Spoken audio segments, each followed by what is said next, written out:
और ये उत्तर भारत में ही प्रयागराज की भूमि पर कथा चल रही है। मनोहरा नाम का एक शिव भक्त है।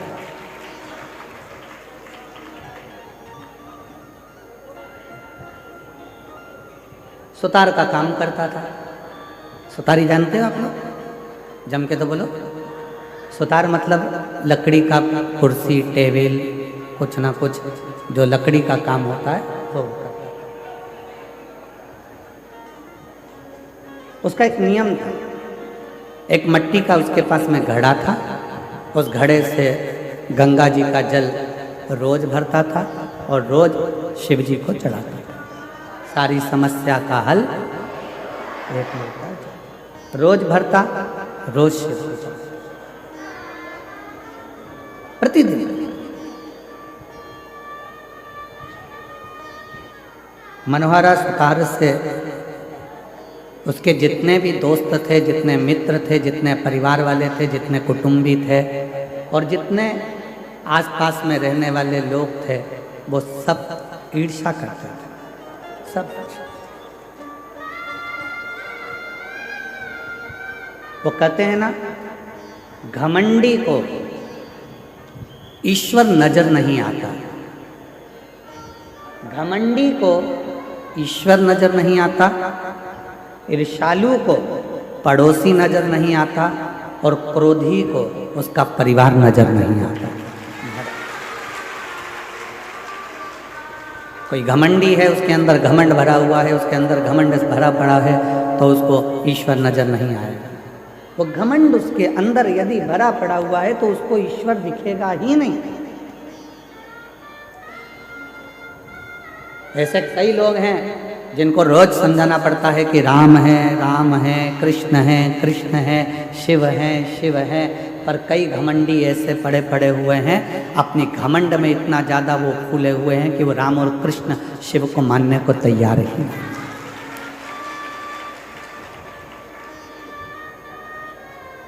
घमंडी को ईश्वर नहीं दिखता, ईर्ष्यालु को पड़ोसी नहीं दिखता। ईर्ष्या करने वाला कोई व्यक्ति है तो उसके पड़ोस में अगर कोई रह रहा है तो वो दिन रात ईर्ष्या करता करता करता करता रहेगा। उसको ये नहीं दिखेगा कि तेरे दुख की घड़ी में वो पड़ोसी आकर खड़ा हो जाता है, पर ईर्ष्या बढ़ेगा।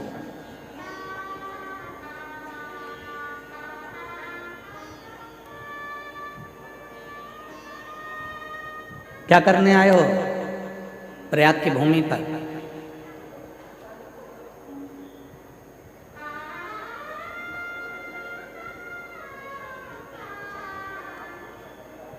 क्या करने पहुंचे हो इस संगम के तट पर?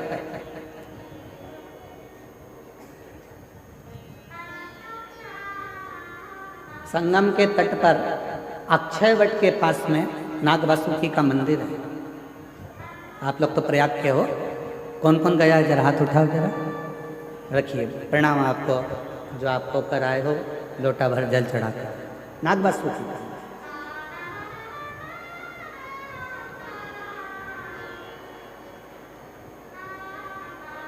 संगम के तट पर अक्षय वट के नजदीक में नाग वासुकी का मंदिर है।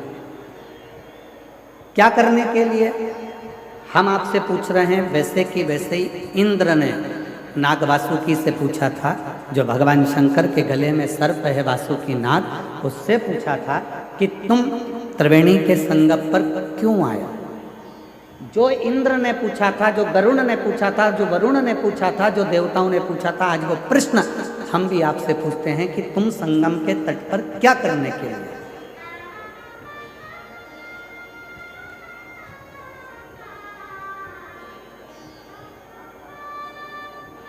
हजारों वर्ष पुरानी कथा आज फिर सतवा बाबा के शिविर में वही प्रश्न लेकर खड़ी हो गई, जो देवताओं ने भगवान शंकर के गले में पड़े हुए नाग वासुकी से पूछा था। वो प्रश्न आज फिर सामने आकर खड़ा है।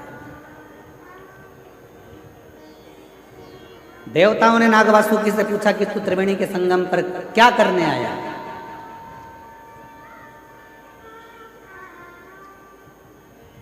क्या करने के लिए आए? नाग वासुकी से बार बार प्रश्न करा गया, क्यों आए हो? ये गंगा यमुना सरस्वती के संगम पर नाग वासुकी क्या कर? आज वही प्रश्न हम आपसे कर रहे हैं, क्योंकि आप सब प्रयाग के रहने वाले हो। आपसे पूछा जाए कि आप त्रिवेणी के संगम पर क्या करने आए? प्रश्न यहां खड़ा होता है। तो नाग वासुकी ने कहा,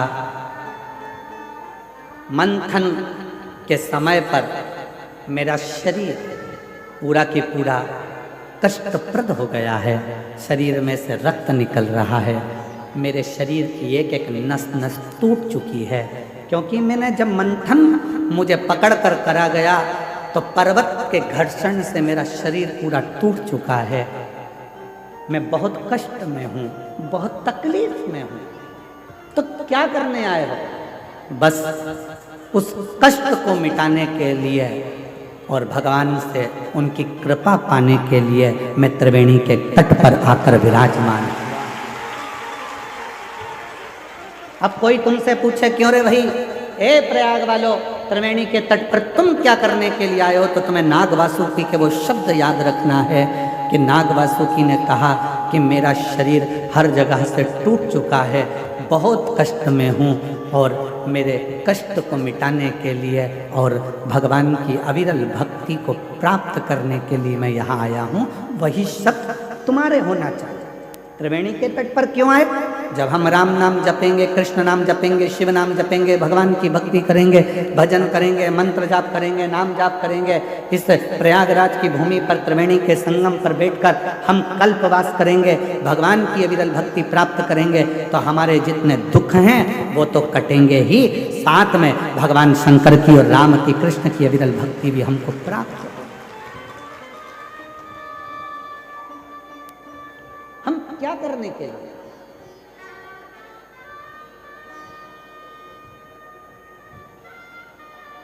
भोजन तो आप अपने घर पर भी कर सकते थे। बोलो बोलो, जम के बोलो जरा।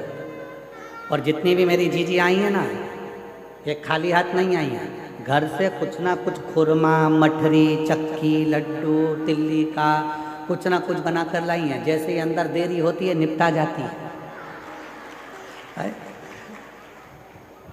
बस अपने भाई को नहीं खिलाती है, बाकी के तो निपटा जाती हो।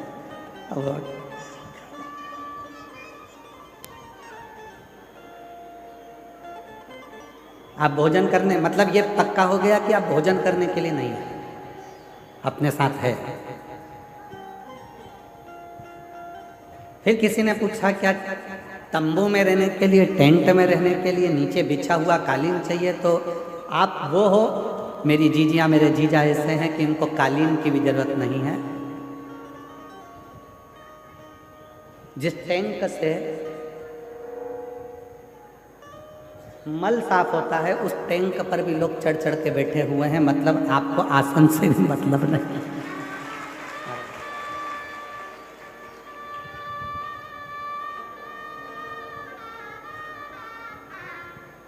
उस पे भी चढ़ के लोग बैठे हैं।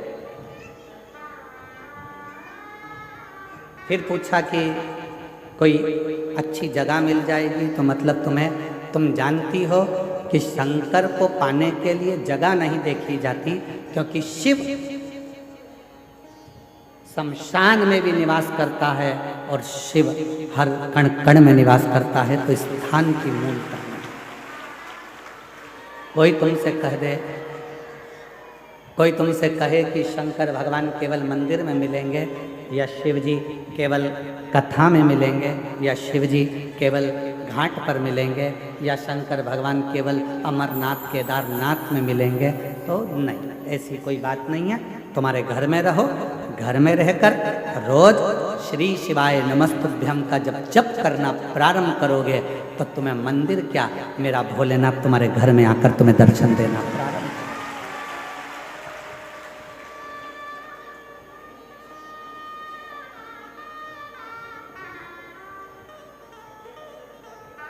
हमारे शैलेंद्र जी एक लाइन गुनगुनाते हैं कि मन को बना ले मन में शिवाला, संग चलेगा वो तेरे डमरू।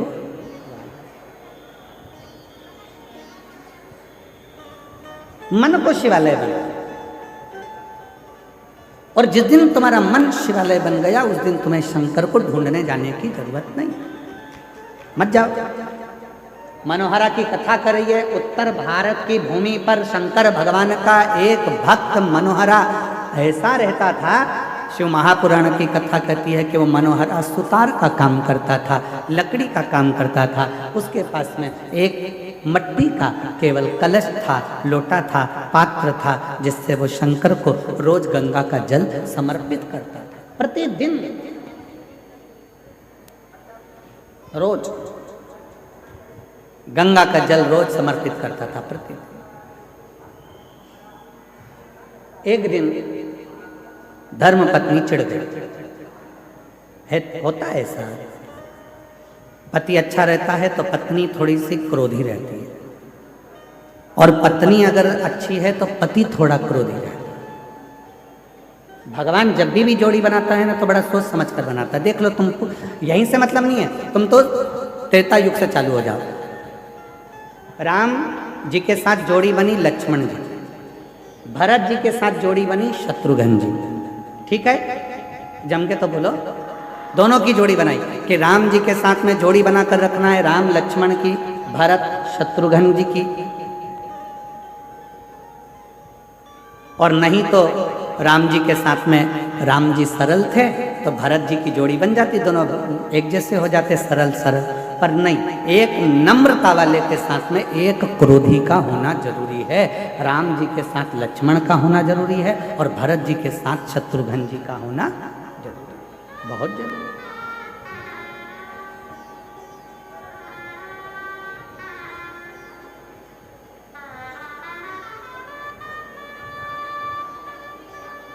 पति गुस्से वाला है, पत्नी थोड़ी सी नम्र।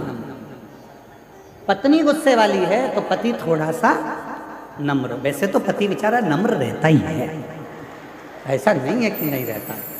कर्पूर गौरम करुणावतारम संसार सारम बुझ गए। वैसे तो उसमें नम्रता रहती है। तुम 25 प्रश्न करती हो, उस 25 प्रश्न में से 5 प्रश्न का उत्तर देता है, इससे ज्यादा नम्रता और क्या हो सकती है? तुम खुद विचार करो। केवल 5 प्रश्न का उत्तर देता है, इससे ज्यादा देता ही नहीं। कितनी बार तुम पूछती हो कैसी लग रही हूं? बोलता ही नहीं, बोलूंगा झगड़ा होगा, इसलिए बोलता ही नहीं बेचारा। अपने तेल कंगा करता रहता है। फिर आ गई सच के सिर पे जूड़ा मुड़ा बांध के, कैसी लग रही है? वो कंगा कर रहा था, कंगा से मूछे सेट कर रहा है। फिर आ गई, अब की बार सिर पे पल्लू डाल के पूछ रही कैसी लग रही हो? कैसी? फिर बोला ऐसी लग रही जैसे हरी घास में भैंस चल रही है। अब बोला तो घर डोला। अब बोला ही तो वो कुछ प्रश्न का उत्तर देता, वो देता ही नहीं। उसकी सरलता बहुत सहज होता है।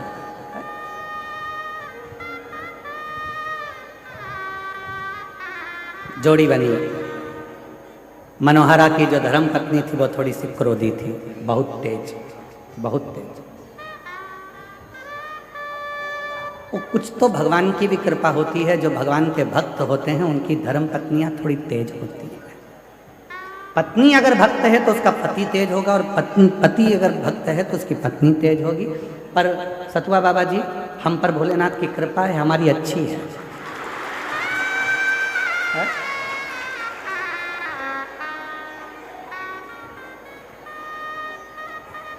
अगर वो थोड़ी गड़बड़ होती तो हम तुम्हारे आश्रम में नहीं आ पाते, पक्का है। तो ऐसा होता है। और कोई कोई परिवार ऐसा होता है जितने मेरे कल्पवास कर रहे हैं इस माघ के मेले में, जितने मेरे कल्पवासी हैं उनकी धर्म पत्नी भी अच्छी है, पति भी अच्छा है, दोनों मिलकर साथ में कल्पवास कर रहे हैं भगवत वचन।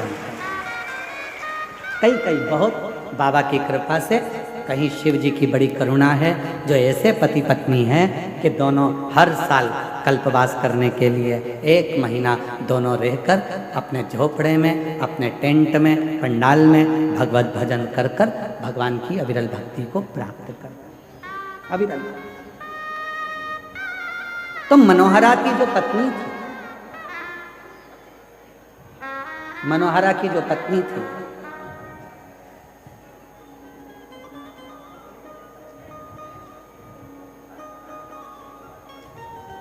वो मनोहरा की पत्नी बहुत तीव्र थी, बहुत तीव्र।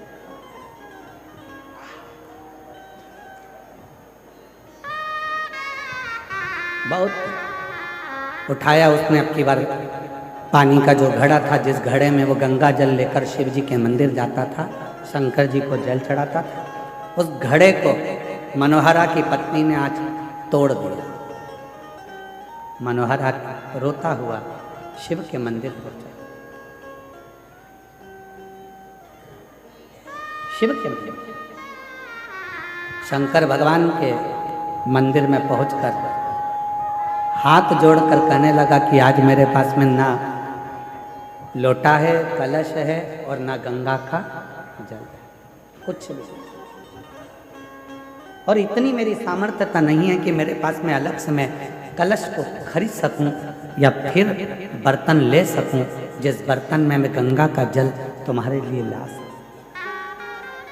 रो रहा, आंखों से नीर बह रहा, अश्रु बह रहा।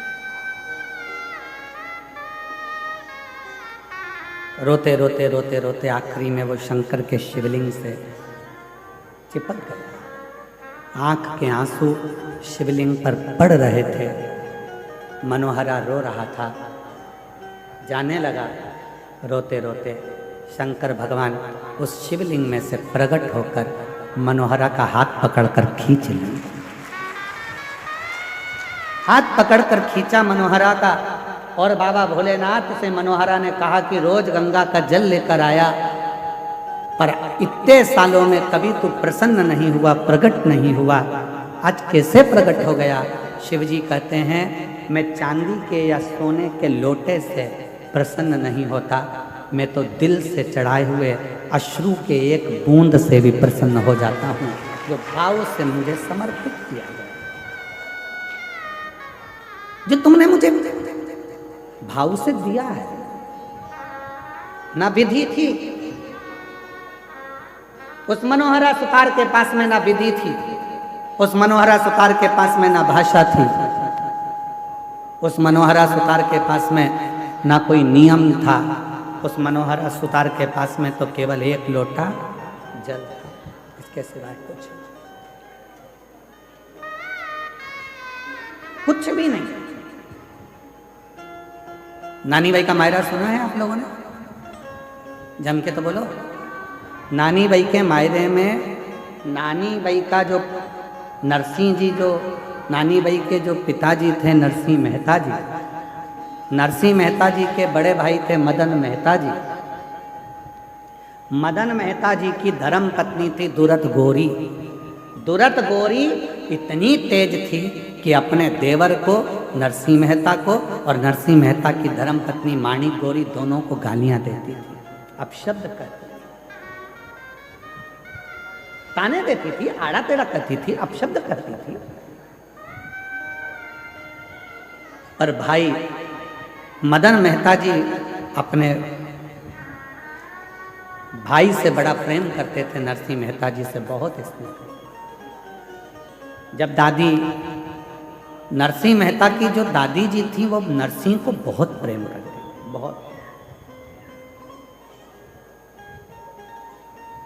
तो माणिक गोरी दादी को स्नेह करती थी, प्रणाम करती थी, पर दुरत गोरी कभी दादी को प्रणाम नहीं करती। प्राण छूट गए दादी के, मर गए।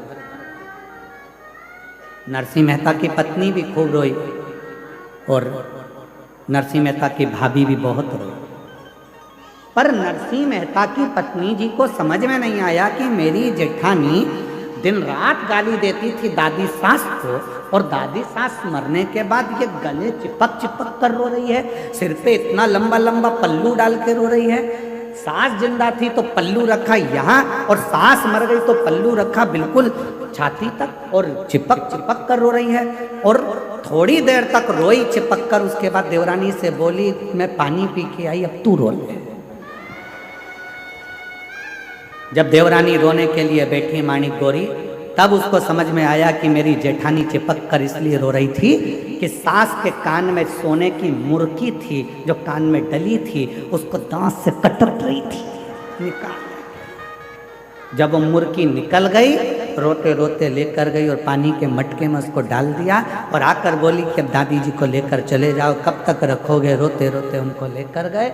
दादी जी के जाने के बाद 13 दिन नहीं हुए पूरे, और नरसिंह मेहता की भाभी ने नरसिंह मेहता को घर से निकालने का प्लानिंग कर लिया। जब प्लान बनाया उसको निकालने का, तब बड़े भाई को लगा कि मेरा बेटा, मेरा भाई आखिर जाएगा कहाँ, कहाँ जाएगा। तो फिर बड़े भाई ने विचार करा कि दुनिया में एक ऐसा है, वो देव अधिदेव महादेव, जो ठोकर खाए हुए व्यक्ति का साथ निभा देता है।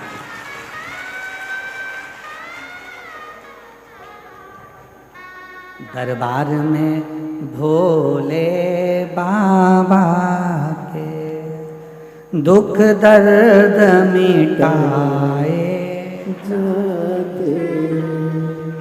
दरबार में भोले बाबा के दुख दर्द मिटाए जाते। दुनिया के सताए लोग यहाँ, दुनिया के सताए लोग सीने से लगाए जाते हैं, सीने से लगाए जाते। एक है जो निभा सकता है, एक है जो निभाए, और वो केवल एक देवाधिदेव महादेव है जिसके चरणों में मुझे मेरे भाई को भेज देना चाहिए। यदि मेरा भाई शिव जी के मंदिर तक चले गया तो निश्चित है जो मेरा भाई चाहता है उसको वो सब कुछ मिल जाएगा। जरा स्मरण करिएगा, नरसिंह मेहता का मायरा कब बचा, कब स्मरण हुआ। हजारों सालों का स्मरण कर कर देखिए कि वो नरसिंह मेहता के लिए बड़े भाई ने विचार कर लिया था, यदि ये शंकर के मंदिर तक पहुंच गया तो इसको शिव जी संभाल लेंगे। और हम भी तो वही शिव पुराण में कहते हैं, आप यदि शंकर के मंदिर में पहुंच गए, एक लोटा जल चढ़ाना प्रारंभ कर दिया तो शिव जी तुम्हें संभाल, शंकर जी तुम्हें संभाल, कोई दूसरा नहीं संभाल सकता, संभालेगा वही।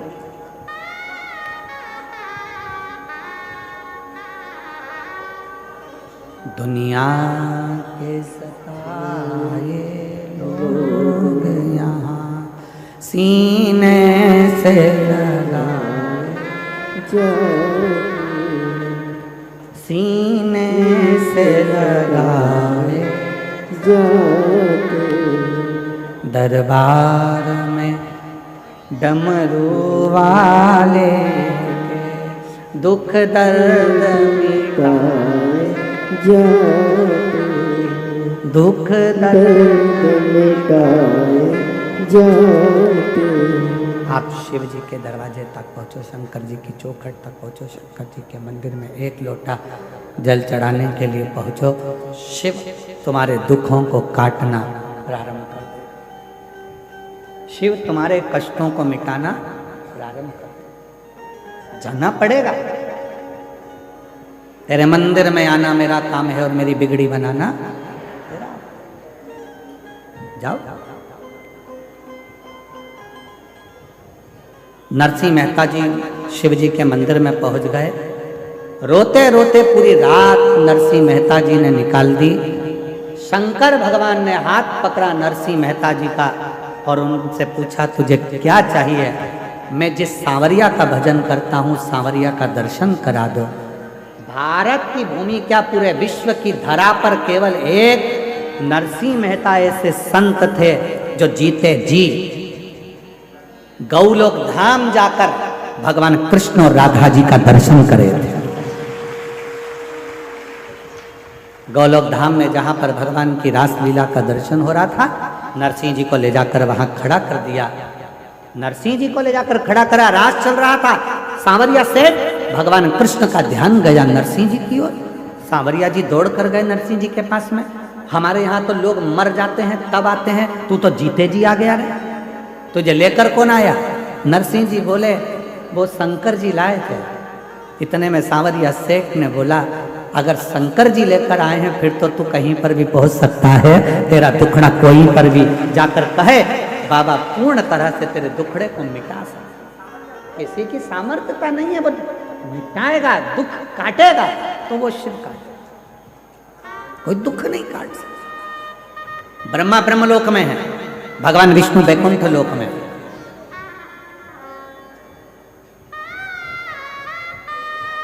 जितने देवता पृथ्वी पर प्रकट हुए सबके जाने की खबर है, सबके जाने का प्रमाण है और सबकी कथा है, पर केवल एक देव ब्रह्मा ब्रह्मलोक में, भगवान विष्णु वैकुंठ लोक में, केवल मृत्यु लोक में एक देव विराजमान है, जो देव अधिदेव महादेव विराजमान, जिसके जाने की कथा नहीं है कि शंकर जी कहीं चले गए, शिव जी कहीं पहुंच गए। शंकर के तो यही कैलाश पर, काशी में, सोमनाथ में, मल्लिकार्जुन में, यहाँ तक प्रयागराज की धरा पर भी, अगर पूरी भूमि पर, पृथ्वी पर कहीं पर भी घूम कर देख लो, शिव हर जगह मिल जाएगा। शिव शिव वो कहीं नहीं जाता, तो यहीं रहता, उसको अपना दुखड़ा आप कह सकते।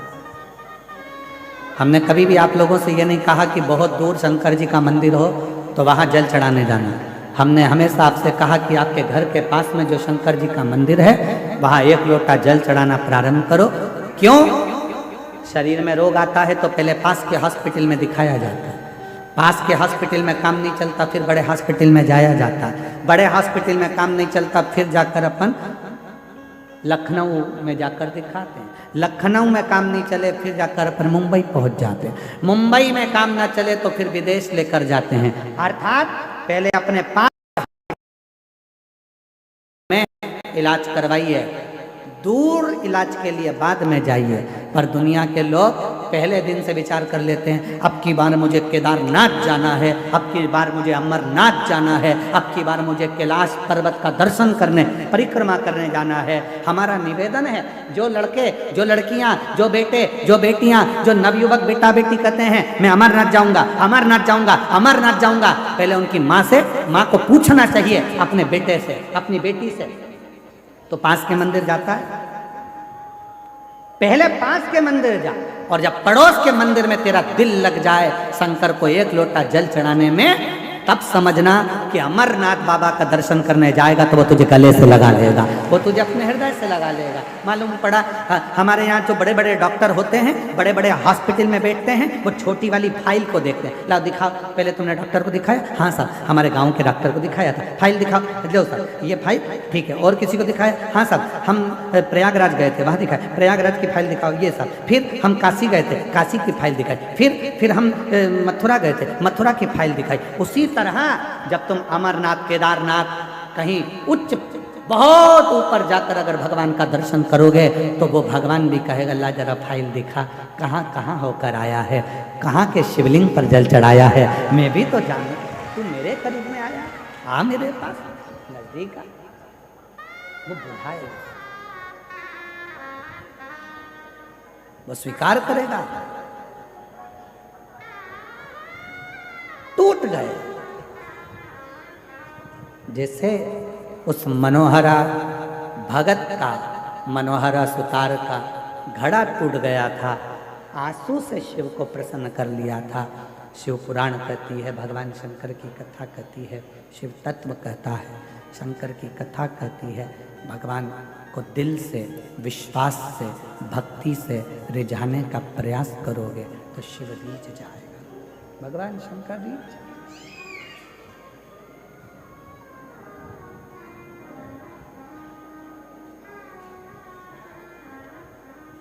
कुछ नहीं है हमारे पास। क्या है तुम्हारा? शरीर भी तो तुम्हारा खुद का नहीं है, माता पिता ने दिया। धन कहते हो तुम्हारा है तो वो भी तुम्हारा को किसी ना किसी ने दिया है। कुछ भी तुम्हारा नहीं है, केवल एक ये आत्मा जो परमात्मा ने खुद ने दी है। इसलिए शिव जी कहते हैं कि मुझे ये वस्तुओं से रिझाने का प्रयास मत करना, मुझे अगर रिझाना तो तेरे मन से। जिस दिन तू मुझे अपने हृदय से एक लोटा जल चढ़ाएगा, दिल मुझ में लगा लेगा, समझ लेना उस दिन मैं तेरा हो गया और तू मेरा हो गया। जितने तेरे दुख हैं, जितनी तेरी तकलीफ है, जितने तेरे कष्ट हैं, जितनी तेरी बीमारी है, जितने तेरे तकलीफें हैं, वो सब मेरी होगी, तेरा कुछ भी नहीं। फिर किसी ने कहा पानी में इतना दम होता है क्या, कि एक लोटा जल, पानी में इतना दम होता है क्या कि जल चढ़ाया और जल चढ़ाते से ही शिवजी हमारे दुख काटना प्रारंभ कर देते हैं। पानी में कितना दम होता है, संकल्प करते समय तुम्हारे हाथ में कुछ हो ना हो, चावल नहीं होगा चलेगा, फूल नहीं होगा चलेगा, पर संकल्प करते समय तुम्हारे हाथ में जल का होना जरूरी है। हर हर संकल्प करते समय तुम्हारे हाथ में जल का होना जरूरी है।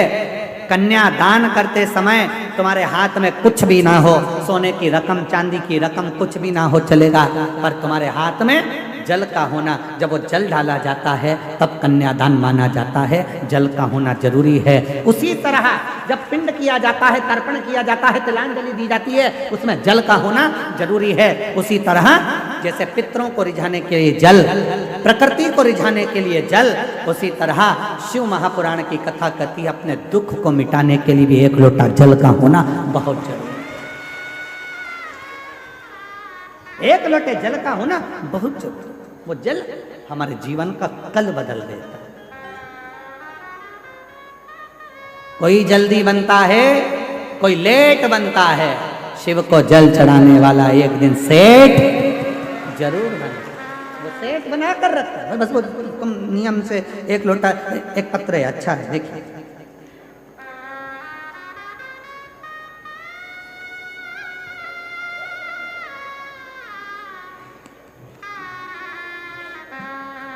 ममता सोनकर, मेरा मोबाइल नंबर ये है। कहीं बैठी हो ममता सोनकर तो हाथ हिला सकती हैं।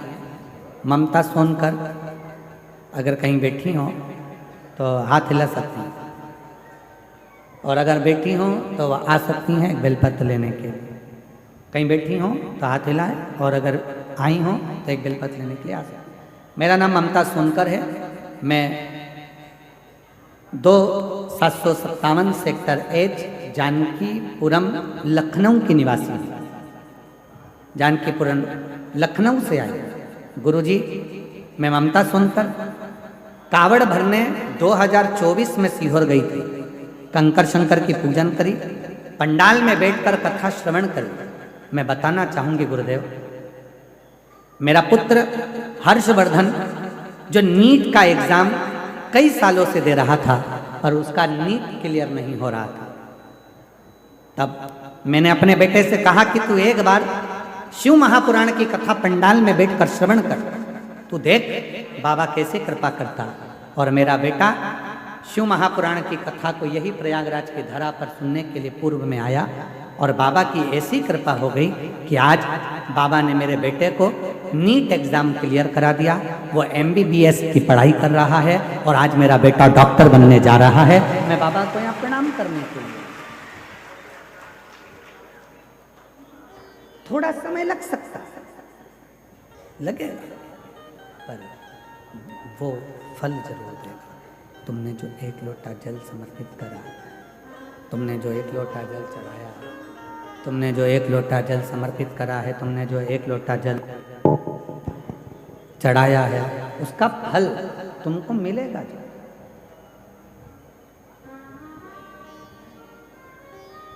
आपको लगता है कि आप लोग कथा सुनने के लिए, हमको नहीं लगता। हमको तो लगता है कि हमारा भोले बाबा तुम्हारी झोली में जरूर कुछ देने वाला होगा, इसलिए तुमको कथा के पंडाल में लाकर बिठा दिया।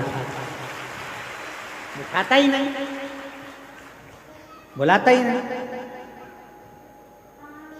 जिसको नहीं बुलाना होता है मेरे भोले बाबा को, तो इस पुल से उस पुल, उस पुल से उस पुल, उस पुल से उस पुल घुमाता रहता है, और 4 बजे कथा पूरी हो जाती है, तब वो आकर बैठता। क्यों? कथा थी, हो गई,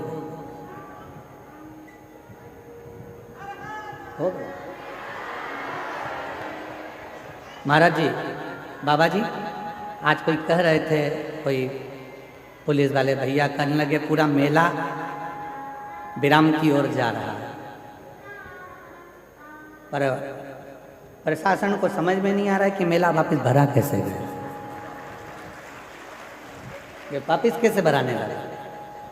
चारों तरफ जिस रोड पर जाओ उस रोड पर शिव भक्त चारों तरफ नजर आ रहा। हद भक्ति है, विश्वास है।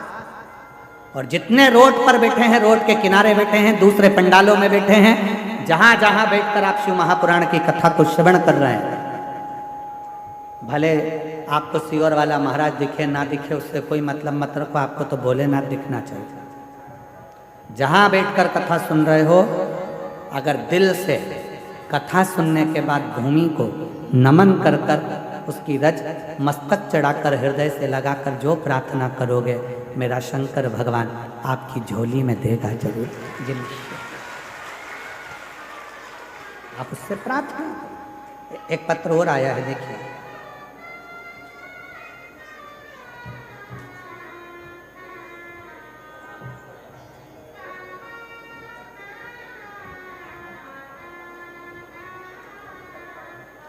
अन्नू साव, क्या लिखा है? नवादा है? नवादा, मेरा नवादा यहीं है, उत्तर प्रदेश में, बिहार में है। अच्छा, कहीं बैठे हैं? हाथ हिलाइए। अन्नू साव नवादा से आप ही हैं? ठीक है। बताया है क्या है? हाँ, ले आओ इसको, ले आओ, आ जाओ। अन्नू साव नवादा से हूँ, मेरा मोबाइल नंबर ये है गुरुदेव। मेरा कथा में आने का केवल इतना सा, मैं एक बार बाबा की कथा सुनी थी टीवी पर। मैंने सुना था कि सारे दुख मिटा देता है पंडाल में आने पर। गुरुदेव, मेरे बेटे के शरीर पर सफ़ेद रोग की बीमारी हो गई थी, पूरा शरीर उसका सफ़ेद खाल हो गया था। इतनी दुखी हो गई थी कि सारे डॉक्टरों का इलाज कराते कराते थक गई, तो भी वो सफ़ेद रोग की बीमारी समाप्त नहीं हुई। तब इसको कथा के पंडाल में लेकर आई थी, यहाँ की मिट्टी इसके शरीर पर लगाकर प्रणाम कर कर गई थी और कहा था, बाबा जिस दिन मेरा बेटा ठीक हो जाएगा वापिस लेकर आऊँगी। और आज मेरा बेटा पूरी तरह से ठीक हो गया, इसलिए मैं उसको यहाँ कथा के पंडाल में लेकर, मेरे बच्चे को मैं यहाँ लेकर पहुँची प्रणाम करने के, नमन करने। और जो जैसी भावना लाया वो वैसा ही फल पाया, नहीं खाली उसे लौटाया, वो मन ही मन हर्षाया, और कर दिया माला काशी वाले, लुटा दिया भंडार काशी वाले, लुटा दिया भंडार काशी वाले, कर दिया माला माल काशी वाले। तुम जिस भावना से, जिस विचार से, जिस सोच से, जिस मन से शिव को रिझाते हो, शिव आपको स्वीकार, कौन ना करे। ब्रह्मा जी शिव जी को समझ नहीं पाए, स्वयं ब्रह्मदेव शंकर भगवान को नहीं समझ पाए। स्वयं ब्रह्मा, कई लोग कहते हैं ब्रह्मा जी तो सृष्टि का निर्माण करने वाले, सृष्टि को रचने वाले, सृष्टि को निर्माण करने वाले, सृष्टि को बनाने वाले, और वो ब्रह्मा जी नहीं समझ पाए। ब्रह्मा जी भी शिव जी को नहीं समझ पाए। ब्रह्मा जी भगवान शंकर को नहीं समझ पाए। मेरी जीजियों, मेरे जीजाओं, मेरी बेटियों, बेटाओं, मेरे बुजुर्ग माँ बाप, याद रखना, दुनिया का कोई व्यक्ति तुमसे कह दे कि शंकर भगवान को मैं अच्छे से जानता हूँ, समझता हूँ, समझ लेना पक्का झूठेला है, पक्का झूठ बोलने वाला।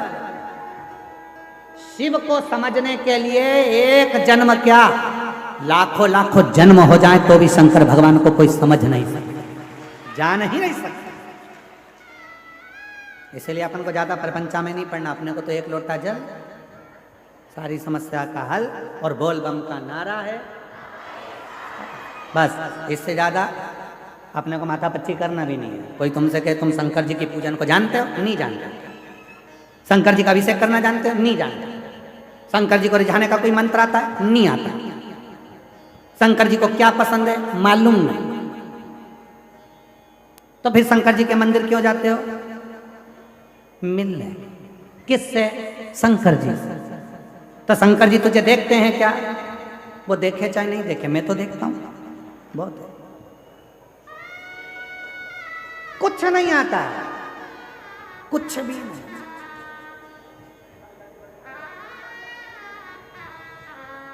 हम तो बस साधारण है, शिव को रिझाने के लिए आते हैं।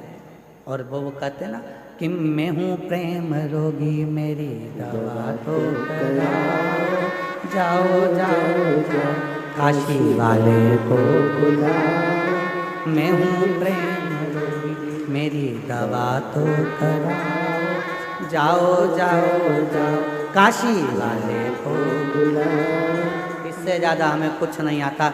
मैं उसको देख लूं, वो मुझे देख ले, एक लोटा जल इस शरीर से चढ़ जाए और मेरा बाबा मुझे स्वीकार कर ले, इससे ज़्यादा मुझे कुछ नहीं। मेरा शंकर मुझे नहीं, बस।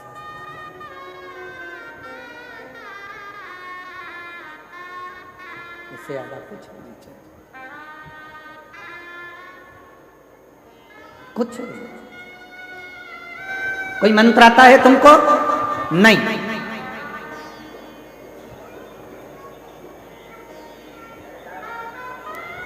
एक बार हम चित्रकूट घूमने के लिए गए थे महाराज जी। चित्रकूट घूमने के लिए, चित्रकूट दर्शन के लिए गए थे और कांतानाथ जी की परिक्रमा करने के लिए गए थे। तब किसी ने हमसे एक प्रश्न करा था, तुम्हें संस्कृत का श्लोक आता है? हमने हाथ जोड़कर कह दिया महाराज जी हमको कछु नहीं आता। फिर पूछा तुम्हें ये आता है? नहीं महाराज जी हमको ये भी नहीं आता। फिर तुमको ये आता है? हमको ये भी नहीं आता। फिर तुमको क्या आता है? तो हमने कहा श्री शिवाय नमस्तुभ्यं, श्री शिवाय नमस्तुभ्यं, श्री शिवाय नमस्तुभ्यं, श्री शिवाय नमस्तुभ्यं। हमें केवल शिव का नाम, मंत्र का एक उच्चारण। यही बेटा है और अब पूर्ण तरह से स्वस्थ हो गया। शरीर में पूरे में सफेद दाग हो गए थे, बाबा की कृपा से जोरदार ताली बजाओ। अब पूर्ण स्वस्थ।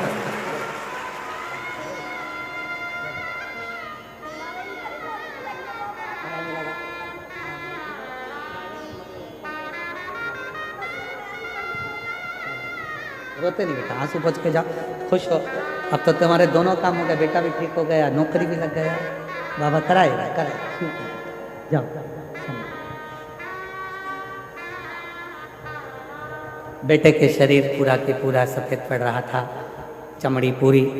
बाबा से विनय करने आई थी, बाबा की मिट्टी को नमन कर प्रणाम कर कथा सुनी। 7 दिन बाबा को नमन कर कर चली गई। आज फिर पत्र लेकर आई है अपने पति और बेटे के साथ। पति की नौकरी नहीं थी, उसके लिए भी विनय कर कर गई थी, नौकरी भी लग गई, बेटा भी ठीक हो गया। बाबा को नमन कर कर, बाबा को प्रणाम कर कर विनय करो।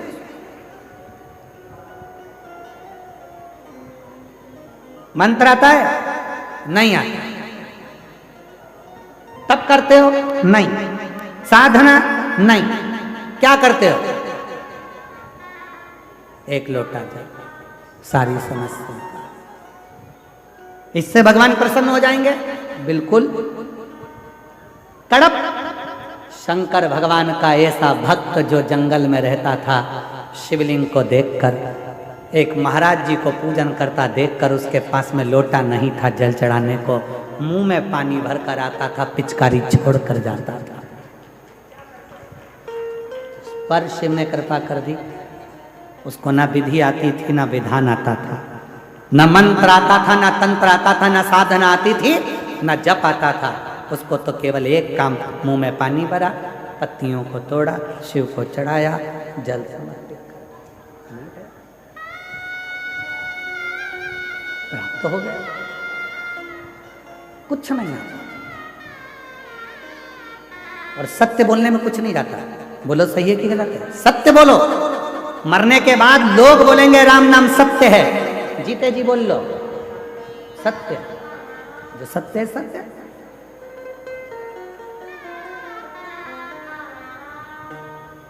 एक छोटा सा बच्चा भी अगर सत्य बोलता है ना तो लोग उसे दबाने का प्रयास करते हैं। एक अर्थी निकल कर गई, थोड़ी दिन बाद बच्चे को याद आ गया दिवाली का दिन था और दीपावली के दिन छोटा सा बच्चा चिल्लाने लगा राम नाम सत्य है, राम नाम सत्य है।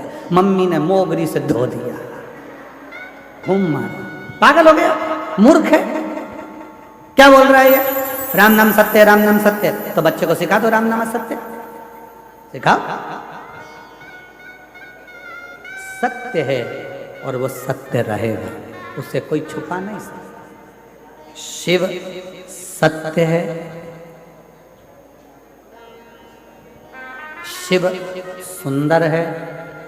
जैसे अभी सतुआ बाबा जी ने अपने व्याख्यान में कहा कि बेलपत्री के 3 पत्ते हैं, सत्य, प्रेम, करुणा। ये 3 पत्र हैं। और कोई कोई बेलपत्री 5 पत्ते की होती है तो उसमें 2 पत्ते और जुड़ जाते हैं, समर्पण और विश्वास। उसमें 5 पत्ते की बेलपत्र में 2 पत्र और जुड़ते हैं, समर्पण और विश्वास। फिर 2 पत्ते जुड़े तो 7 पत्ते की बेलपत्र में साधना और तप। उस बेलपत्र के 2 पत्ते और हैं। ऐसे बेलपत्र के जब पत्र बढ़ते हैं तो शिव भी सोचते हैं कि ये साधारण पत्र नहीं है। ये तप, साधना, विश्वास, सत्य, ये सब जब सम्मिलित होता है तब कोई शिव की भक्ति को प्राप्त कर पाता है। शिव की भक्ति।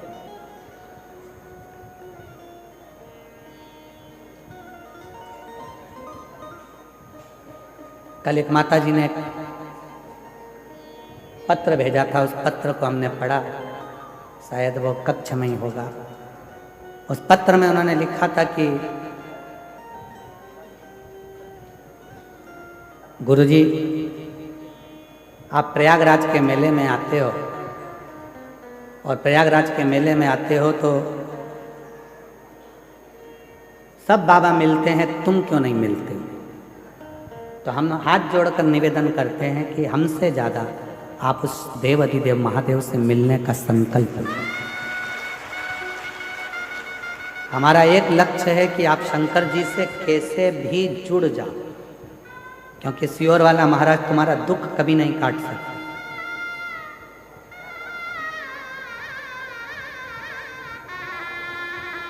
सियोर वाला महाराज कभी तुम्हारा दुख नहीं काट सकता। दुख काटेगा तुम्हारा देव अधिदेव महादेव, दुख काटेगा तुम्हारा विश्वास, दुख काटेगा तुम्हारा शिव और दुख काटेगा तुम्हारा किया गया कर्म। कोई सियोर वाला बाबा तुम्हारा दुख नहीं काट सकता। तो हमसे मिलने से ज्यादा तुम्हारे अंदर उस परमात्मा से मिलने की ललकता होना चाहिए। उस परमात्मा से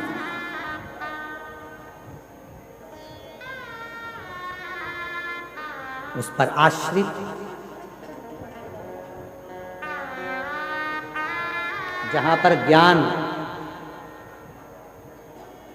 अहंकार में बदल जाता है वहां फिर परमात्मा स्वीकार करना बंद कर देता है। आप विद्वान हो अपनी जगह पर, आप ज्ञानवान हो अपनी जगह पर, आप बहुत बड़े पद पर बैठे हो अपनी जगह पर जिस दिन तुम्हारे भीतर इन सभी चीजों का अहंकार आ जाएगा तब समझ लेना कि मेरा भगवान तुमसे दूर हो गया। फिर मेरा परमात्मा तुम्हारे पास में नहीं, मेरा परमात्मा दूर है तुमसे।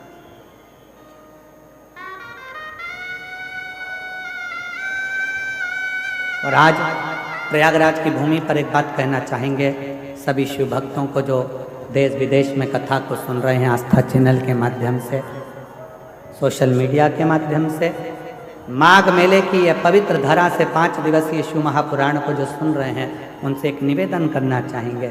कभी कभी यदि हाथ में पानी का लोटा भी ना हो, एक लोटा जल भी ना हो, तब अपने हाथ की अंजलि को फैलाकर हृदय का जल भरकर भक्ति से अगर हाथ को भी ऐसा कर दोगे तो भी वो जल को स्वीकार कर लेगा। वो स्वीकार करेगा। उसमें आपका विश्वास का होना जरूरी है, उसमें आपके भरोसे का होना जरूरी है, उसमें आपकी दृढ़ता का होना जरूरी है। विश्वास, भरोसा, दृढ़ता यदि है, ब्रह्मा जी भगवान शंकर को नहीं माना। कई लोग ऐसे हैं संसार में कि वो सोचते हैं कि मैं जो बोलूं वो होना चाहिए, मैं जो करूं वो होना चाहिए। तो ब्रह्मा जी शिव जी को नहीं माने, भगवान शंकर को मानने के लिए तैयार नहीं हुए, भगवान ब्रह्मदेव। तब भगवान नारायण ने उनको समझाया, फिर भी वो नहीं मानते।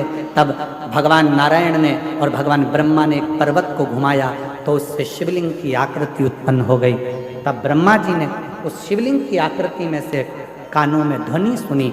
शिव जी बोले, ब्रह्मदेव मैं ही शंकर हूँ, सृष्टि का निर्माण भी मैं ही करता हूँ, संहार भी मैं ही करता हूँ और संचालन भी मैं ही करता हूँ, कोई दूसरा नहीं।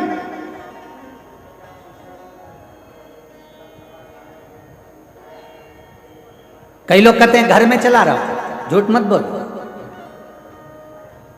मर जाओगे, चला के बताओ। कई लोग कहते हैं दुकान में चला रहा हूं, झूठ मत बोल, तुम्हारे बस की बात नहीं है। अभी चलते चलते एक्सीडेंट हो जाए, हॉस्पिटल में पड़ा रहेगा, दुकान चलेगी कि नहीं चलेगी? व्यर्थ की बात मत करो।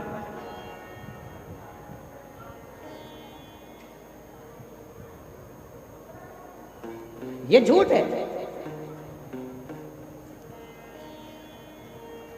ये सब झूठ है। नहीं, प्रभु आपकी कृपा से सब काम हो, भोले आपकी कृपा से सब काम हो, करते हो भोले बाबा मेरा नाम हो रहा है, करते हो भोले बाबा मेरा नाम हो रहा है, भोले आपकी कृपा से सब काम हो रहा है।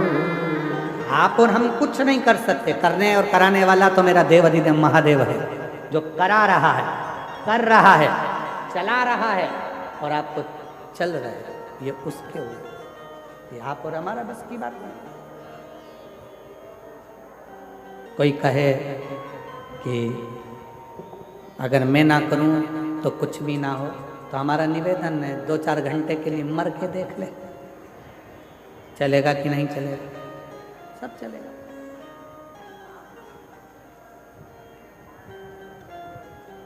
मर के देख ले।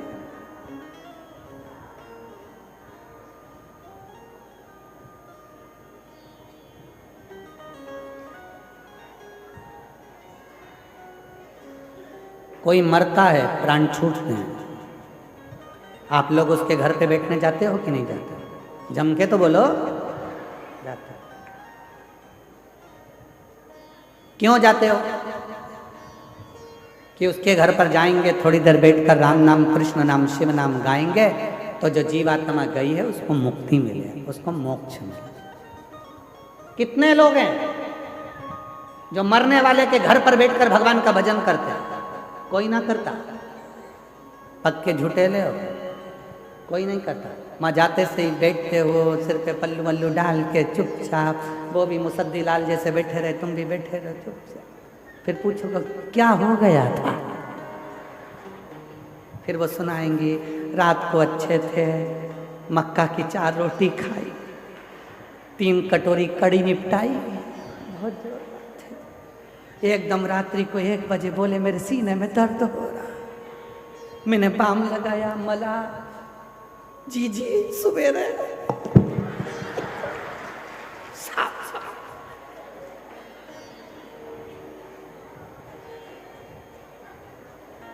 अब तुम्हें बताया, तुम गई, तुम्हारे बाद फिर कोई दूसरी आ गई। क्या हो गया था?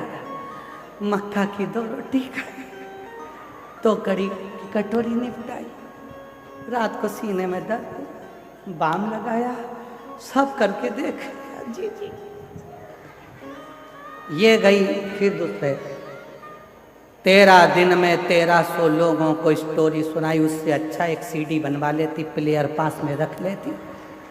जैसे बेंजो वाले भैया ने डब्बा रखा है बाजू में आवाज़ आने के लिए, ऐसे एक डब्बा रख के प्ले कर देती, वो सीडी में भरकर कि ऐसे मरा था सुन ले। ये जाकर मत पूछो मरने वाले के यहाँ कि कैसे गया, ये पूछो कि कहाँ गया। भजन करो, कीर्तन करो, नाम जाप करो, स्मरण करो, शिव नाम जपो, राम नाम जपो, कृष्ण नाम जपो। और हम पूछ रहे हैं कहाँ गया? यही गलती है हमारी। हम मंदिर में जाकर क्या करते हैं? हम मंदिर में जाकर करते क्या? 1 लोटा जल हम चढ़ा रहे हैं। और पहले भी कथा में कहा, तुम्हारा पूरा 1 लोटा जल शंकर जी को चढ़ना चाहिए, क्योंकि दुनिया के कई लोग कहते हैं कि हम जल चढ़ा रहे हैं, इतने दिन हो गए जल चढ़ाते, इतने दिन हो गए जल चढ़ाते, इतने दिन हो गए जल चढ़ाते, शंकर जी हमारी नहीं सुन रहा है, शिव जी हमारी नहीं सुन रहा है, पड़ोसी की सुन ली, तुम्हारी क्यों नहीं सुनी? उसका कारण यह है कि तुम्हारा 1 लोटा जल शंकर जी को नहीं चढ़ रहा है, तुम्हारी दृष्टि में अभी भी भेद है। इसलिए आप लोगों से कहा था कि ये शिवलिंग, ये जलाधारी, ये जल बहने का स्थान, जिस पे शिवलिंग रखा है वो पार्वती जी का हस्त कमल है। जहाँ से पानी बहता है वहाँ राइट में गणेश जी, लेफ्ट में कार्तिकेय जी, बीच में अशोक सुंदरी। शिवलिंग के ऊपर जो बूंद बूंद पानी टपक रहा है वह शंकर जी की 5 लड़कियाँ, जया, विषहरा, शामली बारी, दौतली। शिव जी का पूरा परिवार जब एक ही जगह पर है तो तुम्हें जल कहाँ चढ़ाना चाहिए? शंकर के शिवलिंग पर। अब तुम जल चढ़ाने जाते हो तो वहां पर भी जाकर विचार करते हो कि जल लेकर पोची लोटा भर के शंकर जी को चढ़ा दिया, फिर पास में गणेश जी बैठे थे उनको चढ़ा दिया, पार्वती जी बैठी थी उनको चढ़ा दिया, नंदी बैठा था उनको चढ़ा दिया, फिर कार्तिकेय बैठे थे उनको चढ़ा दिया। अब सियोर वाला बाबा बोला कि 1 लोटा जल सारी समस्या का हल। ईमानदारी से बोलो, शंकर को पूरा 1 लोटा चढ़ाइए कब?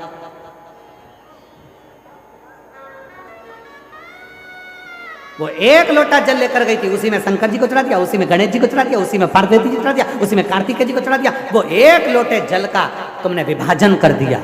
इसलिए शंकर जी भी कह रहे हैं कि तेरी दृष्टि में अभी भी सब देवता अलग अलग हैं। जिस दिन एक शिवलिंग में तुझे राम, कृष्ण, देवी, देवता, गणेश सबका दर्शन होने लगे, समझ लेना उस दिन तेरा दुख समाप्त होना प्रारंभ हो। दिन तेरा दुख समाप्त होना पर हम शिव के वो 1 लोटे जल को समझ ही नहीं पाते। और आप में से कई लोग होंगे जो ये गलती करते होंगे, ऐसा नहीं कि नहीं करते होंगे। 1 लोटा जल चढ़ाना, गणेश जी को चढ़ा दिया, पार्वती जी को चढ़ा दिया, नंदी को, वो 1 लोटा जल पूरा। जब हमारे यहाँ शंकर जी के मंदिर में टूटा हुआ नारियल नहीं चढ़ता, शिव जी के मंदिर में टूटा हुआ चावल का दाना नहीं चढ़ता, शिव जी के मंदिर में टूटी हुई सामग्री नहीं चढ़ती, तो आधा लोटा जल क्या करेंगे? बोले ना, पूर्ण समर्पण, पूर्ण समर्पण। और जब पूर्ण समर्पण होगा तो वो सुख अपने आप आपको मिलेगा। महाराज,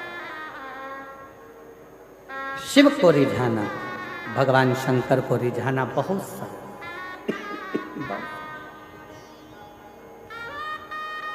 शिव को रिझाने में देरी नहीं होती। शंकर को जैसे ही जल चढ़ाया वैसे ही भोलेनाथ प्रसन्न होना प्रारंभ कर देते।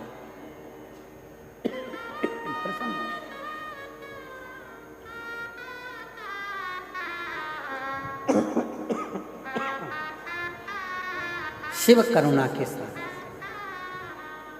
इसलिए शिव महापुराण की कथा में भगवान शंकर की पवित्र चरित्र में वर्णन है। शिव को रिझाने का तरीका बिल्कुल सहज है।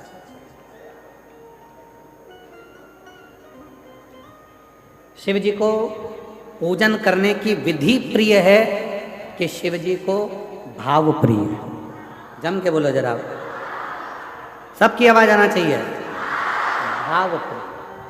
विधि, शिव को कोई बहुत ज्यादा विद्वान हो तो वो विधि से पूजन करे, पर शंकर विधि से ज्यादा भाव से प्रसन्न, भाव से।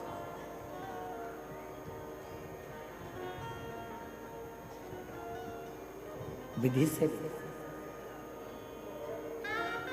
कितना सुंदर प्रसंग है। जलंधर की पत्नी वृंदा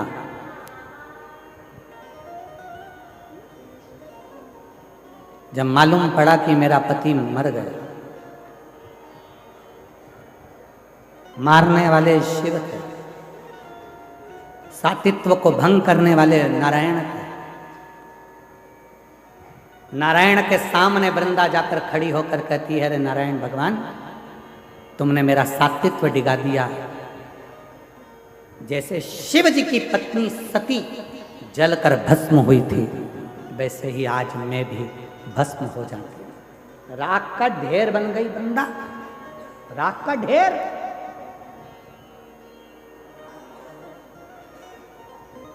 क्यों? दुनिया के लोग कहते हैं भगवान शंकर भस्म धारण करते हैं। उनके भस्म को देखकर एक बार भगवान नारायण ने भी मुस्कुरा दिए थे और कह दिए थे, इस भस्म में ऐसा क्या है। 2 बार भगवान नारायण भगवान की लीला पर मुस्कुराए थे और दोनों बार भगवान नारायण को उस लीला का दर्शन करना पड़ा। शिव के तन पर चढ़ी हुई भस्म, माता सती के शरीर की चढ़ी हुई भस्म देखकर भगवान नारायण सुदर्शन चलाने से पहले हंस दिए। भगवान, आपके तन पर भस्म। नारायण मुस्कुरा दिए। शिव जी मन में सोचे, नारायण, जिस दिन इस भस्म को चढ़ाओगे तब मालूम पड़ेगा कि भस्म में है क्या, इस भस्म में क्या है। उस दिन आपको मालूम पड़ेगा कि भस्म है क्या। ऐसा मौका नारायण भगवान के पास कभी नहीं आया कि भगवान नारायण भस्म चढ़ा रहे, पर एक मौका आया जब जलंधर की धर्म पत्नी वृंदा अपना सातित्व भंग होने के बाद अपने शरीर को जलाकर भस्म कर देती है, राख का ढेर बन जाती है। तब नारायण की आंख में आंसू भरा था और नारायण ने उस वृंदा की भस्म को अपने तन पर धारण कर लिया था। तन पर।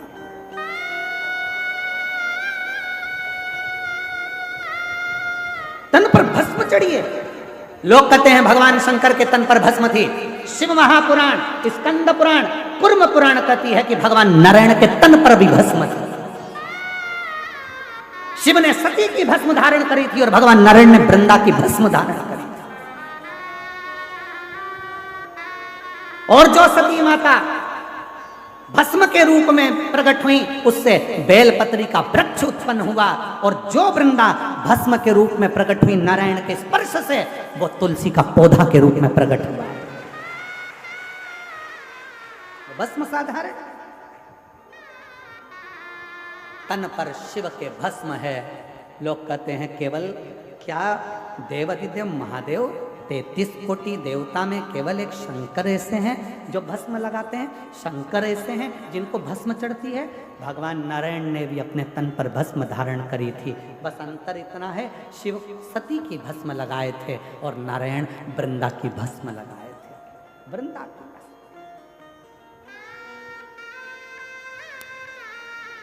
और जब वृंदा की भस्म तन पर चढ़ी, वृंदा की भस्म जब तन पर चढ़ी हुई थी, नारायण आंखों से अश्रु बहा रहे थे, नैनों से नीर बह रहा था, आंसू बह रहे थे।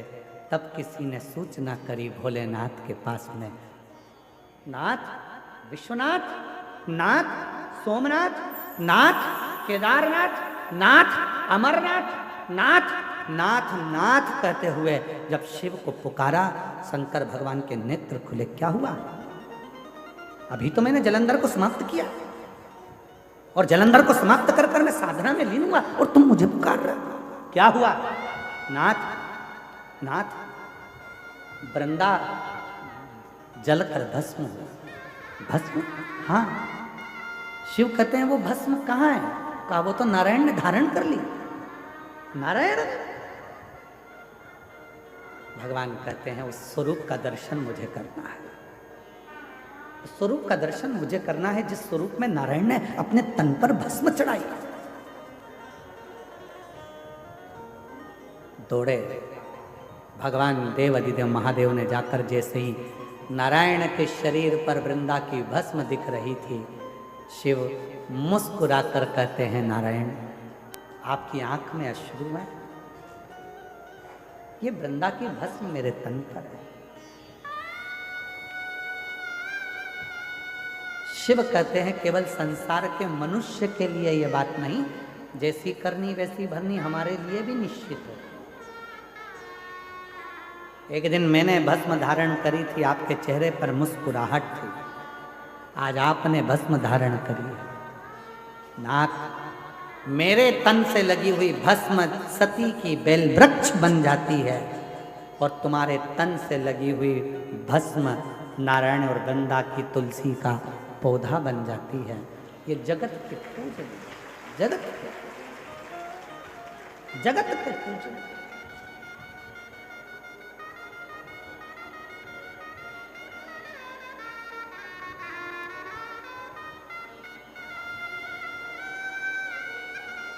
कितना सुंदर कहा है।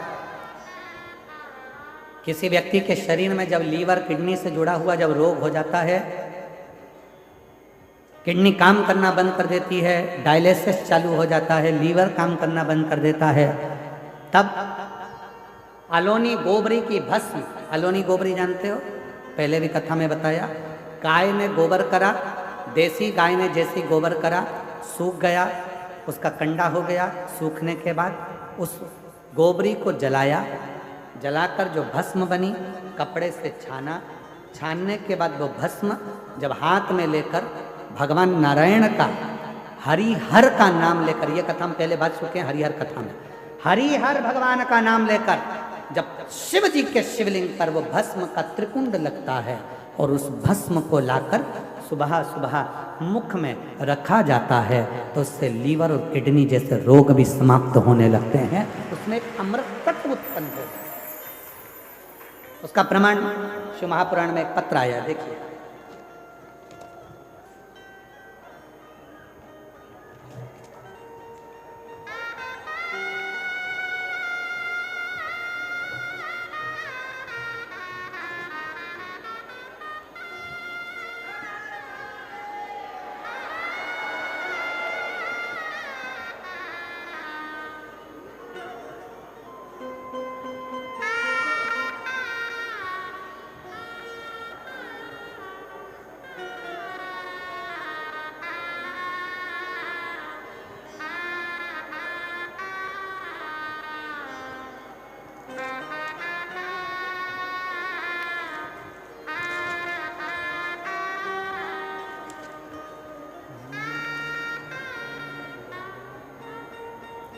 फूलों में कलियों में काशी की गलियों में, फूलों में कलियों में काशी की गलियों में, तेरे बिना कुछ कहना,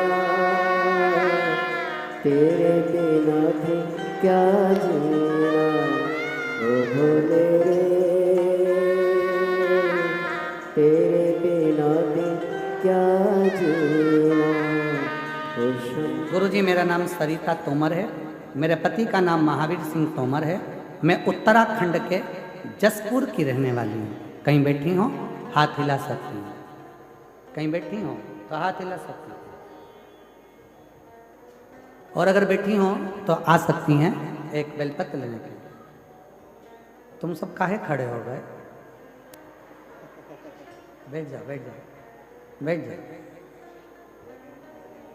7 साल से मेरा लीवर खराब है, डॉक्टर इसको बदलने का कह रहे हैं, पर इलाज कराते कराते मुझे 7 साल हो गए।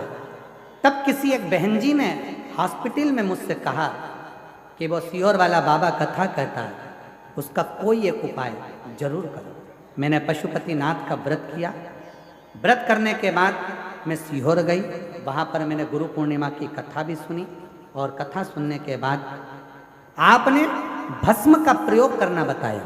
जिस भस्म के प्रयोग को मैंने करा और आज बाबा की कृपा से मेरा लीवर काम करना प्रारंभ कर दिया और बाबा की कृपा से मैं स्वस्थ हूं।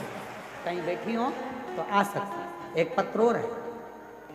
मेरा नाम प्रत्युषा ओझा है, मेरी आयु 16 वर्ष है, मेरे पिता का नाम रविंद्र ओझा है, मेरी माता का नाम रितु ओझा है। कहीं बैठी हो तो हाथ हिला सकती हैं। आप ही हैं, आ जाइए। रितु ओझा। मैं नाका बाईपास अयोध्या की रहने वाली हूँ। नाका बाईपास अयोध्या की रहने वाली हूँ। आप अयोध्या से आई हैं, मैं आपके चरणों को प्रणाम करता हूँ। मेरे रामलला की भूमि से आप पहुँचे। अयोध्या की रहने वाली हूँ। मेरा मोबाइल नंबर यह है। एक लोटे जल का मैं क्या वर्णन करूं।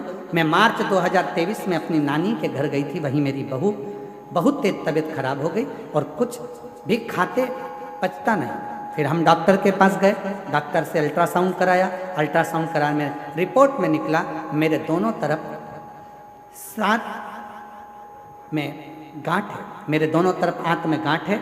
एक 12 ml की, एक 10 ml की, एक 9 ml की, जैसे गठाने हैं। 6 महीने तक दवा खाई, आराम न लगा। फिर वापस 6 महीने दवा खाई। 1 साल तक दवा खाते खाते निकाल दिया पर कोई आराम नहीं लगा। फिर ऑपरेशन के लिए डॉक्टर ने कह दिया। ऑपरेशन की तारीख निकलवाई। ऑपरेशन सफल हो ये बाबा से विनती करी, पर ऑपरेशन की तारीख निकालने से पहले ही एक कोई ऑटो वाले भैया ने कहा कि बाबा कथा कहता है, पंडाल में जाकर यदि कथा सुने और वहाँ की मिट्टी को नमन करें, शिव को 1 लोटा जल चढ़ाएं, चढ़ा हुआ जल नंदी के पास बैठकर पिएं, कुंदकेश्वर बाबा का नाम लेकर बेलपत्र खाएं, वैसा ही मैंने करना प्रारंभ करा। मेरी गांठें धीरे धीरे गलना प्रारंभ हुई और बाबा की कृपा से जब मैं ऑपरेशन के लिए गई तो अल्ट्रासाउंड कराया गया, जिसमें मालूम पड़ा कि मेरी पूरी गठाने गल चुकी हैं। मैं बाबा को यहाँ प्रणाम करने के लिए आया, शिव को नमन करने के लिए। शिव भक्ति में एक विश्वास की बहुत जरूरत, शिव के भरोसे की।